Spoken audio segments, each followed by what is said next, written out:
Gue udah selalu bilang ya, ngonten itu kagak perlu sempurna-sempurna. Sumpah, gue bingung banget sama lo orang yang pemula yang otaknya itu selalu berpikir kalau ngonten itu harus sempurna.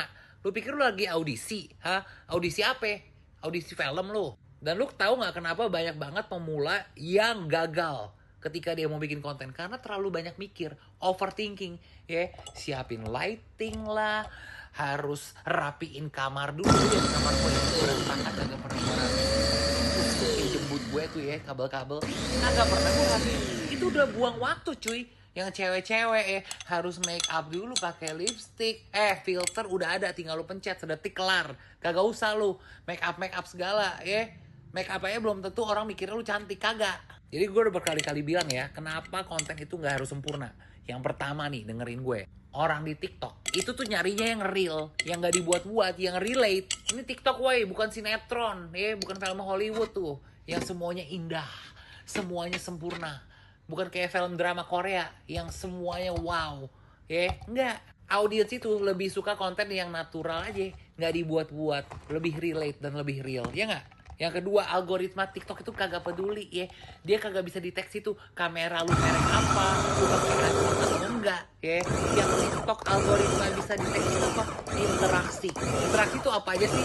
Like, share, komen, dan yang paling penting itu average watch time. Artinya seberapa lama orang bisa nonton video lu sampai habis. Itu yang paling penting di TikTok ini. Bukan kualitas videonya, banyak kameranya burik tapi FYP juga karena isi kontennya bermanfaat, berguna, ada value-nya. Ya, audiens itu perlu nonton konten lu dan dapetin apa dari konten lu? Dapetin hikmahnya doang, Yang ketiga nih ya, konten yang sempurna itu adalah konten yang gak jadi-jadi. Ayo, siapa yang dulu sebelum ngerjain one take oke, sebelum ikut kampanye one take oke, ya, kontennya tuh kagak jadi-jadi, ngedit semalam suntuk, kayaknya ini nggak suka deh orang deh, kayaknya ini pakai firasat sendiri, pakai otak lu sendiri, pakai perasaan lu sendiri yang salah semua. Akhirnya apa? Lu udah ngedit capek-capek, akhirnya lu lihat-lihat lagi, pulang lagi, lu lihat-lihat lagi, terus lu bilang kayaknya nggak bagus deh, kayaknya audiens nggak bakal suka deh, ya udahlah nggak usah diposting. Terus ngapain lu dari tadi buang waktu kayak gitu? Yang keempat ya, yang namanya perbaikan konten nih makin hari makin bagus, itu datangnya atau enggak hasilnya itu dari berapa banyak konten yang lu bikin, bukan dari satu konten yang sempurna.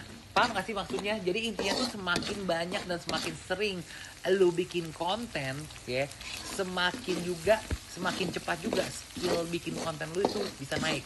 Yang tadinya gagap, yang tadinya one take oke belibetan, yang tadi yang nggak pede lihat kamera gara-gara one take oke, siapa yang di sini akhirnya jadi berani munculin wajah, udah gitu berani ngomong walaupun masih belibet, ya kan?